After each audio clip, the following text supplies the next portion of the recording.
नमस्कार, मैं हूं अजय। 1 मिनट में पूरी खबर और पूरा विश्लेषण आप देखेंगे। फटाफट खबरें बिल्कुल नए अंदाज में। तो आइए शुरू करते हैं खबर 1 मिनट का सफर। जम्मू कश्मीर में तैनात मिर्जापुर के सेना के जवान शहीद हो गए हैं।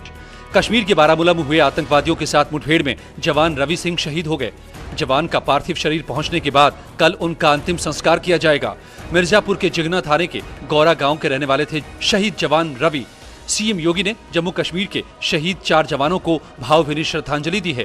मिर्जापुर के शहीद जवान रवि कुमार सिंह के परिजनों को 50 लाख रुपए की आर्थिक मदद का ऐलान किया है। परिवार के एक सदस्य को सरकारी नौकरी देने के साथ मिर्जापुर में एक सड़क का नामकरण शहीद के नाम पर करने की भी घोषणा की है। सीएम योगी का कहना है कि शहीदों के सर्वोच्च बलिदान को हमेशा याद रखा जाएगा। शोक की इस घड़ी में यूपी सरकार शहीद परिवार के साथ है। शहीद जवान रवि कुमार परिवार के इकलौते बेटे थे। उनकी 2 बहनें हैं। फिरोजाबाद में एक ज्वेलर को उसकी दुकान में स्प्रिट डालकर जिंदा जलाने का मामला सामने आया, जिसका सीसीटीवी फुटेज भी सामने आ चुका है। आग की लपटों में घिरा ज्वेलर बचने की हर मुमकिन कोशिश करता है। अपनी दुकान से दौड़ता हुआ बाहर निकलता है, जिसको देखकर आसपास के दुकानदार कड़ी मशक्कत के बाद आग पर काबू पा लेते हैं। इसके बाद इलाज के लिए हॉस्पिटल उसको ले जाया गया, जहाँ उसकी हालत गंभीर बनी हुई है। रोबिन नाम का लड़का था, दुकान पे भैया काम कर रहे थे। आया और आग के स्प्रे डालकर आग लगा के गया। मतलब उसकी घरवाली खत्म हो गई है 3-4 दिन पहले फांसी लगा के, तो उससे कोई 8 बार नहीं आए।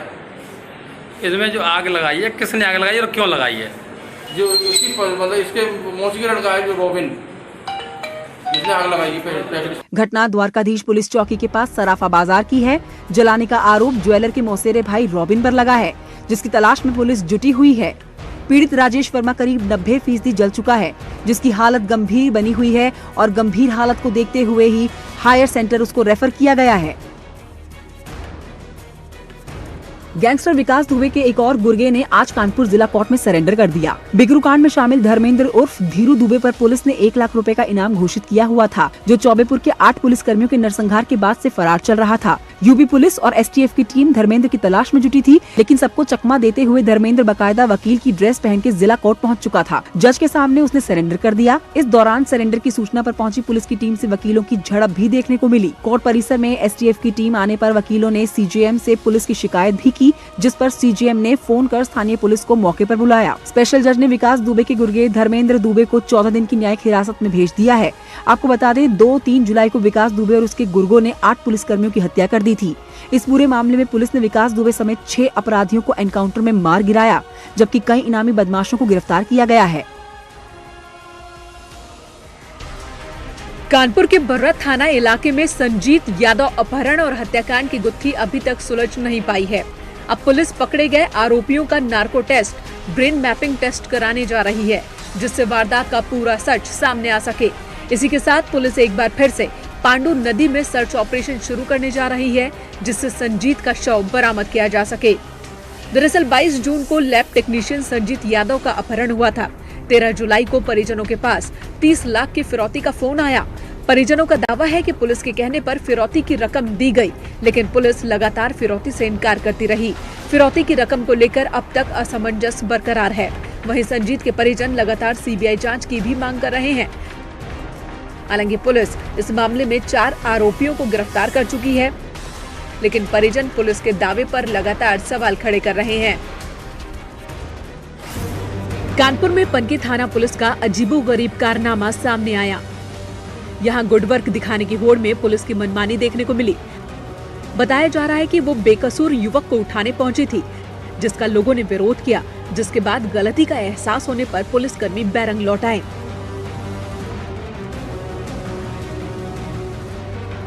गाजियाबाद में 2 पक्षों में पथराव का वीडियो वायरल हो रहा है। वीडियो कोतवाली इलाके का बताया जा रहा है। मारपीट किस वजह से हुई इसका पता नहीं। कल रात का ये वीडियो बताया जा रहा है। उधर महोबा में डंपर चालक से देर रात मारपीट हुई। गुंडई का लाइव वीडियो अब वायरल हो रहा है। Bureau report, news 18।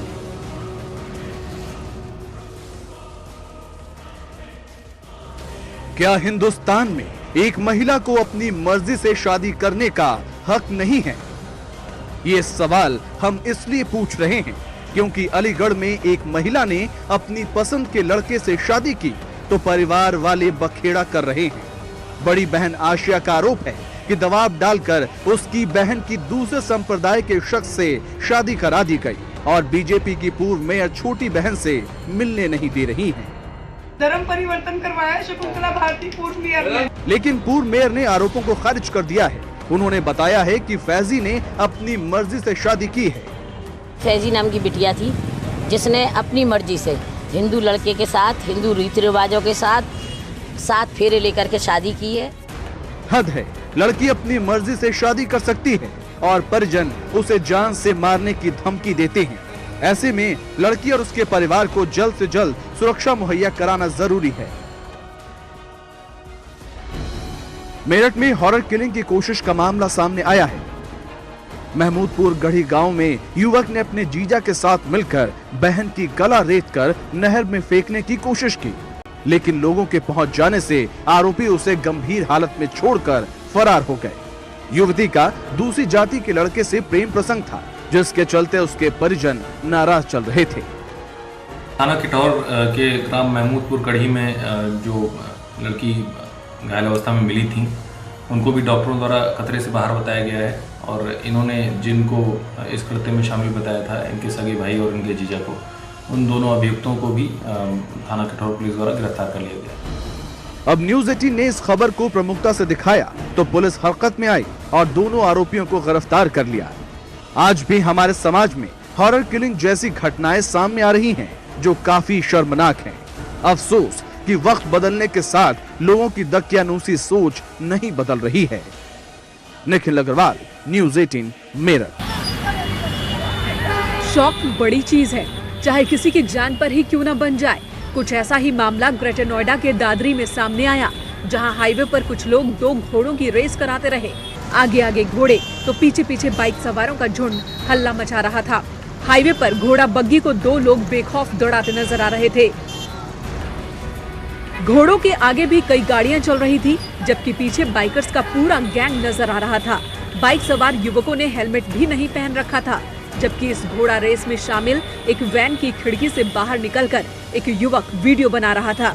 National highway 91 पर 7 किलोमीटर तक घोड़े दौड़ते रहे, लेकिन इस दौरान पुलिस की कोई गाड़ी नजर नहीं आई। घोड़ा रेस के दौरान आम लोग भी रास्ते से गुजर रहे थे। ऐसे में कोई बड़ा हादसा हो सकता था। अगर ऐसा होता तो इसका जिम्मेदार कौन होता?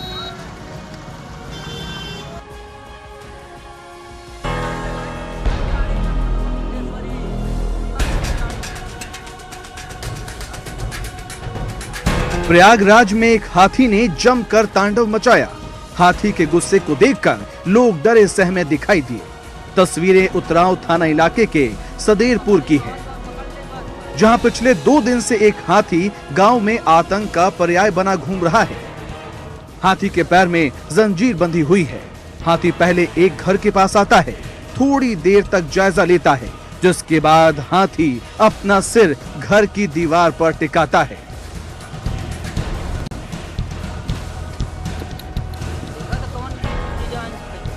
जिसके बाद हाथी पीछे घूमता है और वो एक बिजली के खंभे पर सिर से टक्कर मारना शुरू कर देता है।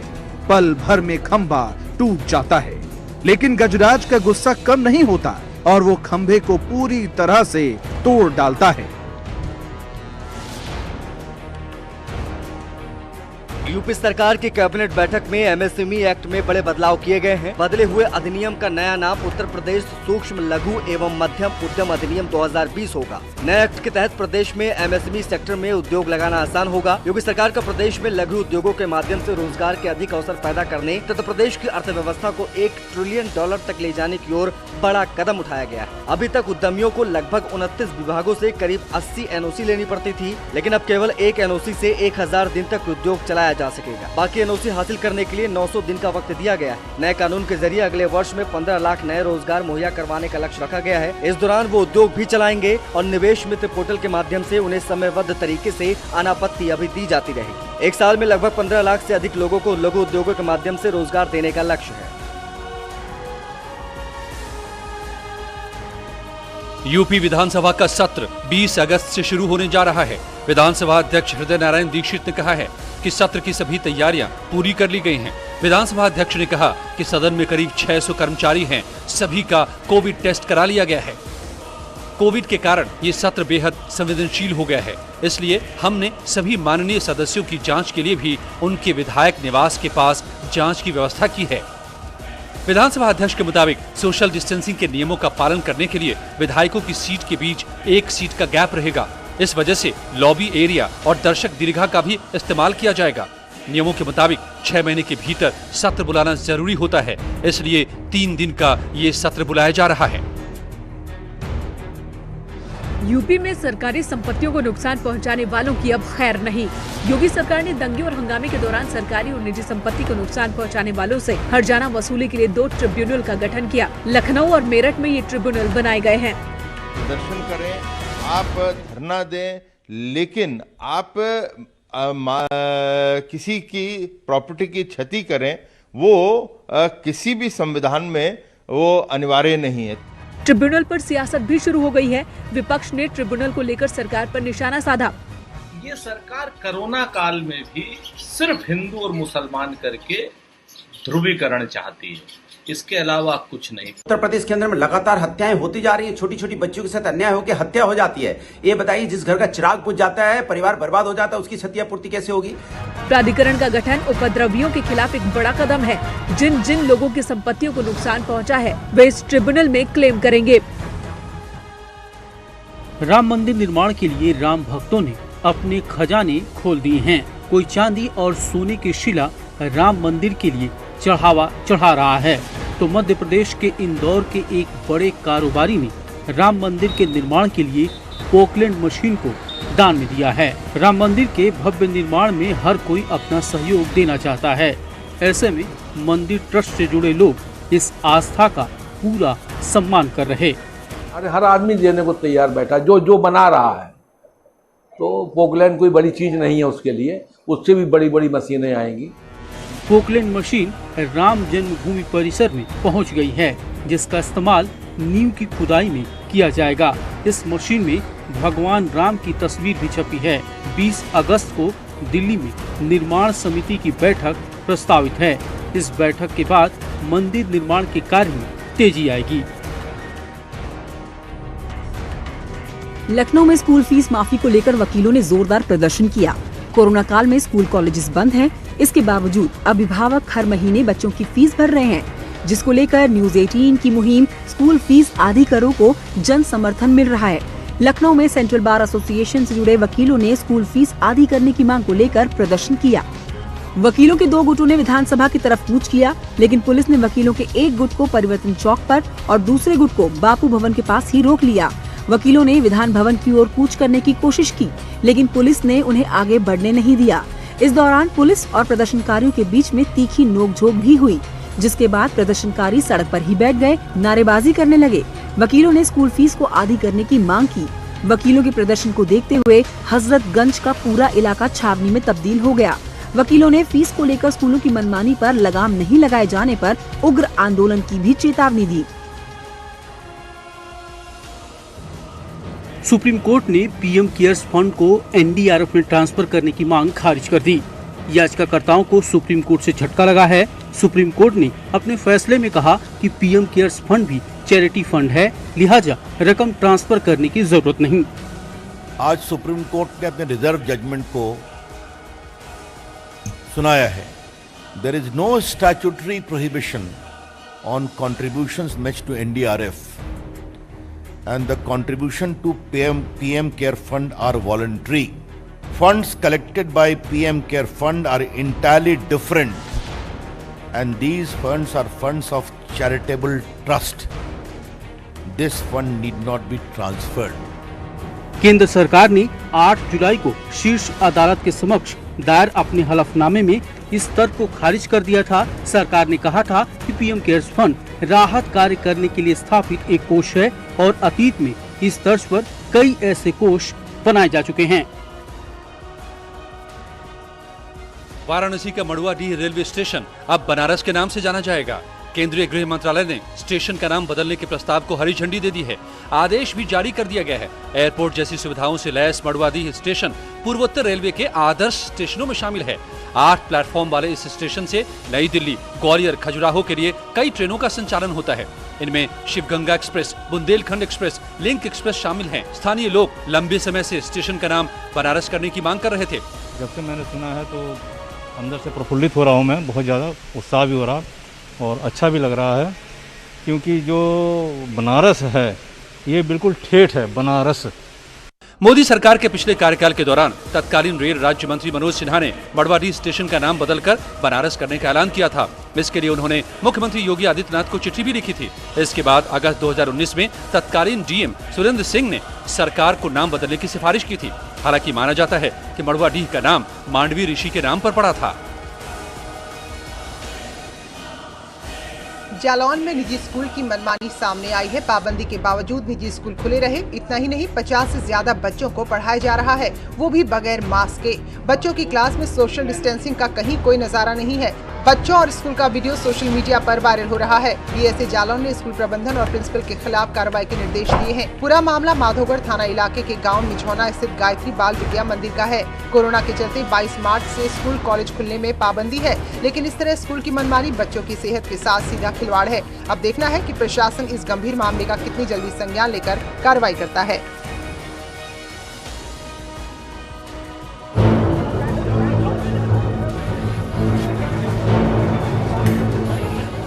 बलरामपुर में रफ्तार ने एक ही परिवार के 3 लोगों की जान ले ली, जबकि 2 लोग जिंदगी और मौत की लड़ाई लड़ रहे हैं। हादसा उतरौला कोतवाली के गालिबपुर में उस वक्त हुआ जब मोहम्मद सिराज अपने परिजनों के साथ बहराइच दरगाह पर जियारत कर वापस लौट रहे थे। इस दौरान उनकी गाड़ी बेकाबू हो गई और सड़क किनारे खड़े एक ट्रक से जा टकराई, जिससे मौके पर ही मोहम्मद सिराज समेत 3 लोगों की मौत हो गई, जबकि एक महिला और बच्ची गंभीर रूप से घायल हो गई। सूचना पर पुलिस मौके पर पहुंची और घायलों को इलाज के लिए हॉस्पिटल लाया गया। इस दौरान परिजनों ने इलाज में देरी को लेकर हॉस्पिटल प्रशासन पर सवाल भी उठाए। यहाँ पे एडमिट किया गया था, उनको बोला गया अंदर ट्रीटमेंट चलेगा, अंदर उन्होंने कुछ भी नहीं किया। अभी अब वो सीरियस हैं। अगर ये यहाँ से ले जाने के बाद बहराइच में अगर इनकी भी डेथ हो गई तो रिस्पॉन्सिबिलिटी कौन लेगा? इसके रिस्पॉन्सिबल कौन है? हादसे के बाद मौके पर कोहराम मच गया। पुलिस ने सभी मृतकों का पोस्टमार्टम करा दिया है।